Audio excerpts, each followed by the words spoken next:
Parfois, je lui parle, la matière. Et oui, absolument. Et ça étonne mes collègues. Je parle toujours quand je place quelque chose, un patronage ou un truc, et je dis « Ah non, c'est ça. Ah non, c'est 5 centimètres. Ah non, il faut que je vienne là. » C'est du boulot. Mais c'est du boulot fantastique, puisqu'on ne fait pas toujours la même chose.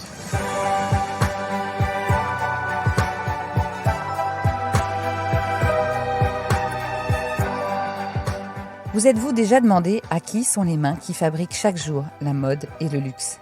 Derrière chaque vêtement, chaque accessoire et chaque objet, il y a des femmes et des hommes qui perpétuent au quotidien des gestes et transmettent leur passion. Ce podcast va vous emmener à la rencontre de ces amoureux du savoir-faire, des anonymes qui détiennent un savoir précieux pour faire la mode et le luxe de demain. Aujourd'hui, ces femmes et ces hommes de l'ombre nous racontent depuis les coulisses leur métier, leur passion, leur envie de transmission d'un savoir-faire unique.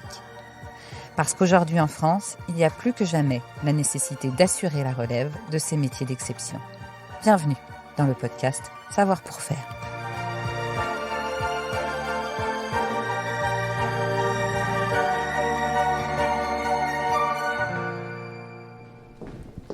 Dans une petite cour de Saint-Germain-des-Prés à Paris, un studio de couture lumineux offre à une petite équipe de professionnels chevronnés de préparer en toute sérénité la prochaine collection Carven. Marque mythique des années 50, Carven se réinvente toujours. Et parmi ceux qui lui donnent vie, Fethi Cheniti, coupeur et magicien de la matière. Bonjour Fethi. Bonjour, comment allez-vous ? Bien, vous me recevez chez vous presque ? Absolument, à l'atelier, oui. L'atelier de Carven. Et voilà tous les collègues avec lesquels on collabore. Je m'appelle Fethi Cheniti et je suis coupeur chez Carven. Avant que vous m'expliquiez ce qu'est votre métier exactement, est-ce que vous pouvez nous raconter un peu cet endroit où on est ? Alors cet endroit, c'est une belle pièce, c'est le cœur. C'est le cœur d'une maison de mode. Et donc on trouve la coupe, on trouve les modélistes, on trouve l'Electra, on trouve aussi les mécas. Alors, on va y aller petit à petit, parce que vous me parlez de mots que je ne connais pas forcément. Donc, en premier... En premier, c'est les modélistes qui font la toile. Et les modélistes, ils travaillent sur un croquis, ils font leur toile, et après, ils font le patronage, et ça passe ici. Et moi, bien évidemment, il y a la matière. J'étudie la matière en premier, parce qu'on me dit quand même telle matière pour tel modèle. Et j'étudie la matière quand je les reçois, parce qu'en premier, on reçoit des coupes-types.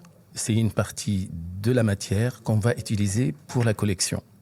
Et je dois, moi, comprendre les tissus, comment ils réagissent. Il peut réagir à la vapeur, au repassage. C'est toute une compréhension de la matière. Parce que la matière, c'est très important pour les modèles et pour la mode. Et après, donc, vous me parliez de deux postes que je ne connais pas du tout. L'Electra, c'est ça ? Oui, alors, l'Electra, c'est mes collègues qui sont là-bas, les trois. Alors, eux, ils font le travail après la modéliste. Si on est d'accord sur le modèle, ils passent au Electra pour le faire sur ordinateur. Et là, bien évidemment, après, moi, je reçois le patronage, comme ceci. Vous avez un patronage. Moi, je reçois le patronage et je reçois, par exemple, cette fiche de lancement. Ça, c'est la fiche définitive. Le lancement, c'est-à-dire la matière est là, c'est bien précis, les références de la matière, de la doublure, des accessoires. Tout est là. Et donc ça, c'est ma Bible. Quand je lance un modèle pour les couper, il faut suivre ça à la lettre. Voilà. Et ça, c'est les dossiers de toute la collection. Tout doit être dedans. Et après, j'ai des collègues aussi qui vont s'occuper de la fiche des lancements ou la fiche technique. Et la fiche technique, ils vont se baser sur ça. Ils vont sortir tout ce qui est les différentes coutures sur le modèle et tout. Et donc, c'est important. C'est pour ça que je vous dis que l'atelier est le cœur de la maison. Vous m'avez parlé d'un dernier pôle ? On a aussi le pôle de méca. Les mécas, c'est mes collègues qui sont mécaniciens. Donc, à la fin, une fois coupés, ils prennent les modèles. Et bien évidemment, ils montent les modèles d'après une fiche technique. C'est bien précis, les coutures, la façon de repassage, parce qu'on a étudié avant la matière Et tout se passe là-dedans. Les mécaniciens, c'est un pôle très important dans un atelier de mode. C'est chouette parce que vous avez beaucoup de jours. C'est important, ça, surtout pour vous, je pense. Enfin, c'est quand même assez minutieux comme travail. Vous êtes... il y a beaucoup de luminosité, non? Oui, absolument. Il faut en avoir. Parce qu'on est là pour 8 heures, sinon plus. Et donc, il faut que ça soit... tout le monde soit dans son élément, quoi. Par contre, c'est assez silencieux. Assez silencieux, parce que chacun est concentré sur son travail. Et donc... Ça, c'est important aussi. Il n'y a pas de musique. Absolument, absolument. On en met parfois, mais pas tout le temps, effectivement. Et donc là, c'est votre table. Là, c'est mon bureau, tout le monde peut arriver, je suis ouvert, ma porte est ouverte à tout le monde. On peut passer chez vous, quoi, discuter matière. Sans taper à la porte. Et c'est un bureau fait sur mesure. Oui, ça a été fait sur mesure. Comme vous voyez, là, on a rajouté ça, parce que je suis assez grand, à ce qui paraît. Et donc, on a rajouté des petits pieds là pour qu'elle soit à la hauteur. Ça fait combien de temps que vous travaillez ici? 11 ans. 11 ans? Bah, c'est bien. Absolument, oui. On apprend. On apprend tous les jours. C'est un métier qui n'a pas de fin. Maintenant qu'on a fait une petite visite rapide, parlons de vous. Est-ce que vous pouvez me raconter un peu votre parcours? Comment vous en êtes arrivé à être aujourd'hui le coupeur de Carven? Il faut aimer la mode en premier. Moi, je fais une école spécialité coupe, donc ça englobe la coupe, la gradation, Déjà très jeune? Oui, absolument. Parce que je connaissais une amie qui tenait une boîte de modèles. Elle travaille pour toutes les maisons de mode. Et donc, un jour, elle m'appelle, elle m'a dit, est-ce que tu peux venir travailler avec nous et tout. Je lui dis, c'est formidable, c'est parfait, c'est le destin. Comment on apprend la matière? On l'apprend à l'école, on l'apprend au fur et à mesure? Oui, j'ai appris la matière, c'était un cours de technologie où on apprend les tissus, la matière et tout. Et donc, j'ai trouvé que c'est fantastique. Parfois, je lui parle la matière. Alors, qu'est-ce que vous lui dites? Je parle toujours quand je place quelque chose, un patronage ou un truc, et je dis, ah non, c'est ça, ah non, c'est 5 cm, ah non, il faut que je vienne là. C'est du boulot, mais c'est du boulot fantastique puisqu'on ne fait pas toujours la même chose. Mais qu'est-ce que ça veut dire, aimer la matière? Racontez-moi un peu le processus. Oui, le processus. Alors, au début, on reçoit les coupes-types, comme je vous ai dit, c'est-à-dire les tissus avec lesquels on va travailler la collection.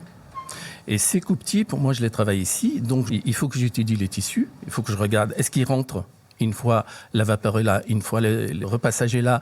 Est-ce que ça rentre? Comment il fonctionne? Comment il réagit à tout ça? Parce qu'il réagit, c'est une matière vivante. Et donc, il réagit. Je vais vous montrer ici ce que j'ai fait. Alors, ça, c'est mes essais thermo et mes essais de travail. Là, si on prend celui-là qui est c'est de la maïs très fragile et tout. Il réagit d'une manière différente que celui-là, par exemple, qui est un lainage. Et donc, moi, qu'est-ce que je fais? Je vois le retrait. Là, c'est marqué 10%. Et donc, je le note. Ça, c'est très important pour les modélistes qui vont travailler les modèles. Parce qu'une fois leur modèle est fait, ils doivent regarder quel thermocollant, quelle référence, parce qu'on a pas mal de références. On a 7 références. Donc moi, je dois faire tous les 7 références là-dessus et je note la référence. Qu'est-ce que c'est les thermocollants? Sur un vêtement, vous avez une pâte, il faut les thermocoller. Si je mets les tissus tels qu'il est, c'est fin, ça ne tient pas. Donc pour avoir une pâte solide qui se tient, il faut mettre de la toile pour la maintenir. Et parfois, on a sur le manteau, par exemple, il y a des tissus qu'on thermocolle entièrement. Une fois le chef d'atelier, avec les styles et tout, ils choisissent le thermocollant, la référence donnée, et on thermocolle la totalité du vêtement. Et une fois il est fini, on le met sur le mannequin vivant ou sur le mannequin fixe, ça va donner quelque chose d'extraordinaire. Oui, de tenue, quoi. Voilà. Il se maintient bien sur la personne. Sinon, ce serait trop fluide. Mais ça dépend des modèles. Il y a des modèles on veut que ça soit fluide. Et c'est pour ça que vous avez 7 références différentes. Voilà. Et parfois, on a une référence qui réagit différemment d'une couleur à une autre. C'est difficile de comprendre ça. D'accord. Et alors, ça veut dire que c'est vous qui testez ou vous... C'est moi qui teste. C'est moi qui teste et je note ce que je remarque sur la matière pour faciliter les choses à mes collègues. Vous dites qu'il faut apprendre tous les jours. Est-ce que c'est aussi parce que la mode évolue tous les jours et que les matières bougent? Les matières, absolument. Moi, j'ai vu des matières que j'ai vues pour la première fois. Donc, tout bouge dans la mode. La mode, c'est quoi? C'est reprendre peut-être des idées d'avant et les mettre au goût du jour et revenir avec en lançant un modèle qui va cartonner ou qui va casser tout.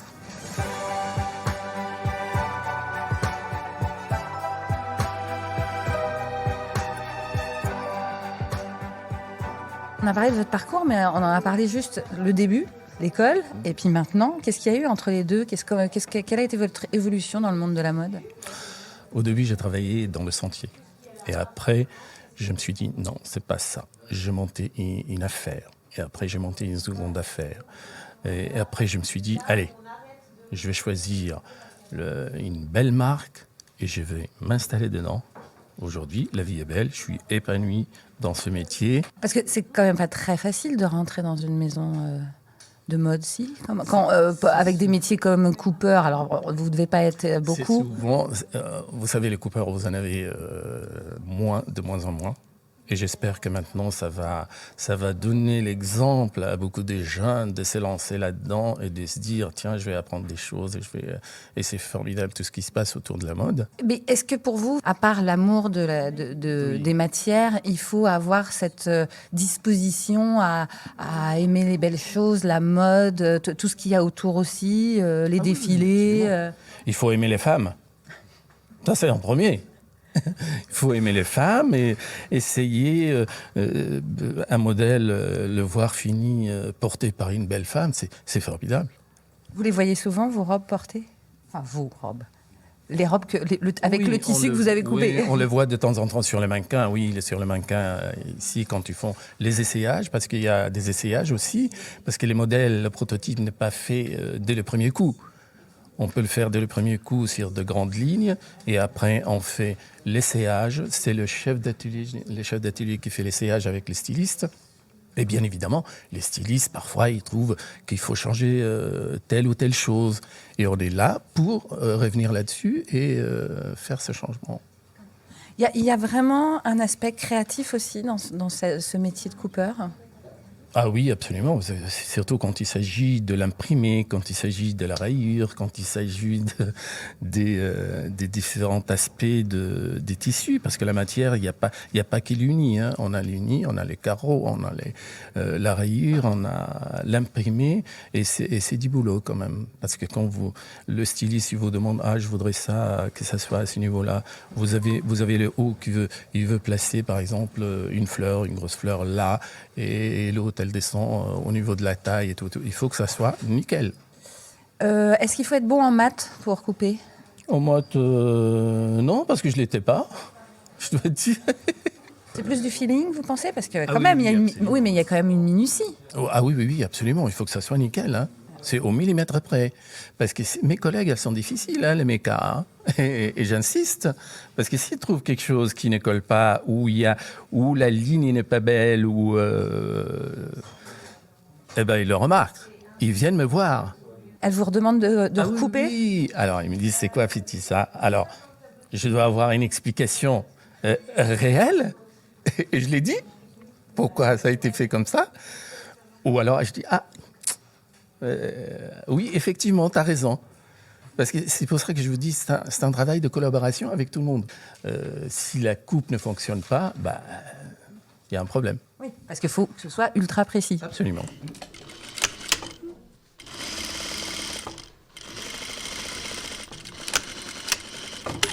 C'est Féti qui a coupé ce tissu? Oui, c'est Féti. En plus, il y a des rayures, il faut que ça soit très bien coupé. Donc c'est très important d'avoir un bon coupeur Bah oui. pour bien coudre. Oui, absolument. Ça, par exemple, ça n'a pas l'air facile à... à coudre. Ah non, il faut être au millimètre près. Hein. Quand vous avez vu sur le patronage, vous avez des coutures de 0,5, vous avez des coutures de 1 cm, vous avez des coutures au-delà. Il faut faire très attention. Il faut que ça soit. Il n'y a pas de l'à peu près. Il faut que ça soit exact. Et donc le petit, je sais pas comment ça s'appelle, le petit liseré, enfin pas liseré, mais la bande noire, Oui. elle fait partie du tissu au départ ou c'est vous qui C'est une deuxième matière. Là, on l'a mis dans les manches. Le styliste, il veut la mettre dans les manches et dans le bas. Donc vous découpez aussi des choses très petites absolument. comme ça? Ah oui, absolument. Tout passe par la coupe. Est-ce que parfois vous avez des apprentis? Ou en coupe, oui. Ça nous est arrivé à un certain moment de prendre. Quand il y a beaucoup de boulot, en plein roche, oui, effectivement, on prend des intérimaires, voilà, comme tout le monde, comme tous les ateliers. Comment on apprend à couper à quelqu'un? Dès le début, on lui apprend comment il faut sympathiser avec la matière. Déjà ça. Je suppose que le geste est important, non? Absolument. Comment on l'apprend ce geste? Est-ce que vous l'avez appris à l'école? Comment... Non, c'est venu comme ça, petit à petit, parce que l'école, ça reste, c'est formidable l'école, mais ça reste la théorie. Après, quand vous venez, c'est la pratique, et votre métier, il doit fonctionner comme il doit fonctionner. Parce que s'il y a un point sensible ou un point qui ne fonctionne pas, c'est pas la peine. Et quand je parle du geste, il y a justement des gestes précis à connaître? Le droitier, il a ses gestes, et le gaucher, il a ses gestes. Moi, je suis droitier, donc ça pose pas de problème. Même les ciseaux, ils sont pour des droitiers. Et est-ce qu'il y a un mouvement particulier ou pas? Là, le mouvement, il vient parce qu'on a une forme différente. Hein. On a une tête de manche là qui est différente, et le mouvement, il doit suivre, mais on l'apprend. Ça vous arrive des fois de mal couper? Ah oui, parce qu'on n'est pas...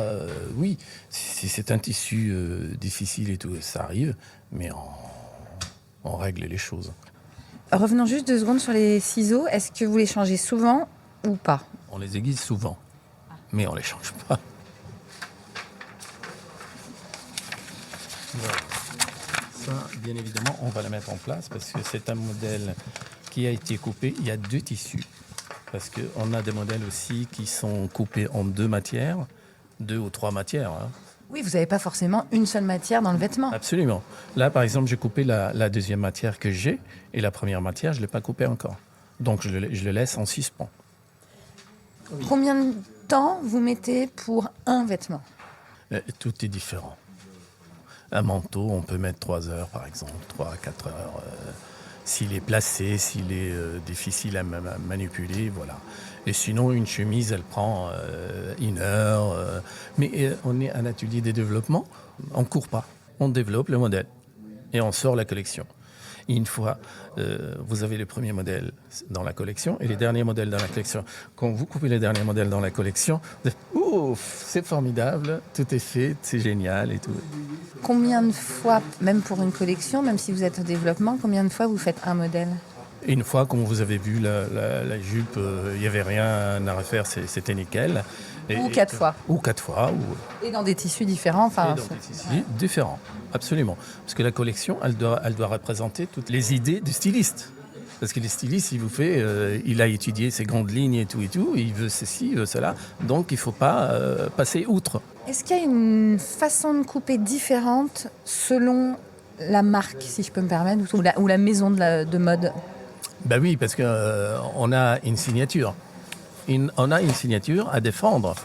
Parce que ce que vous trouvez chez nous, il a le style Caravane, il a la touche Caravane. On a de la matière. Mais vous?